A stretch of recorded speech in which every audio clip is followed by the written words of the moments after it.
grandfather, the owner of Terra Haunted Tours. So we have a lot of family history on this home because at one time it did belong to our family. It's a bed and breakfast today. But after William Kehoe built this, his wife and 10 children moved into it with him. He became the sole owner of the iron foundry in Savannah. So all of the railings, the columns, the trim around the windows, solid iron.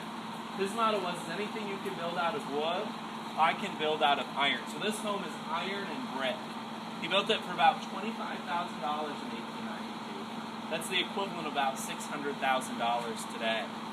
But one of those 10 children that moved into the home after it was built was Simon. He was 16 years old when he moved into his father's house, married at 17, and moved about a block away to start a family of his own. At the time this story takes place, Simon's living a block away. He has 2 little girls, one named Mary, who's about 2, one named Anna, who's about 4. The 2 little girls contracted a disease called roseola. Roseola is the same disease that caused Helen Keller to go deaf and blind. The mother's pregnant. She doesn't want the baby she's pregnant with to contract the disease. So she sends the 2 little girls to Grandma and Grandpa's house, the Kehoe house. Those 2 girls die in this home of roseola just 3 days apart. And I'll show you the room where they passed away when we get to the front of them. The reason I tell you that is because they're the 2 most prominent spirits haunting the Kehoe house today. On one occasion, there's a group staying here. The group decides to go to the fireworks on the Savannah River. Every first Friday of the month, we have fireworks on the river. One of the ladies is tired. She stays back in her room. About 9:30, she hears the fireworks going off from her room. We're close to the river right now. And there's a knock on the door, and a little girl's voice saying, help us, we're scared. She goes to the door, nobody there. Goes down the front stairs, nobody. Goes to the front counter. The lady at the front counter says, ma'am, there hasn't been a child in this building in over 3.5 weeks. This place just got a 5-star rating, one of the most prestigious places to stay in Savannah. So rarely do you even find children inside. This type of story is repeated over and over again, mostly by mothers that stay here at the Kehoe house.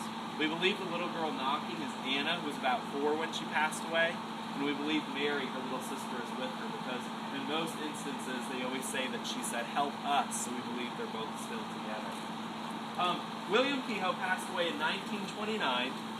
His children decided to sell the home to somebody that converts it into a funeral home. That new owner clears out the basement, which used to house the kitchen, converts it to the embalming room. If you look down at my feet here, you notice where the stone's been cut away under the iron fence. This is where they would bring the bodies into the basement for embalming.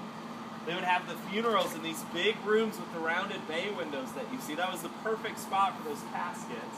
One of those rooms is still called the viewing room today. That's where you eat your meals when you stay at this bed and breakfast. After the funeral, they would take the casket back to the embalming room, out through the opening, load it into the wagon or the hearse, and take it off to the cemetery for burial. This was a working funeral home in Savannah for over 49 years, a very long time. A couple other people owned it over the years that you might be interested in. Let's go to the front of the home and I'll tell you about them and I'll point out where the 2 girls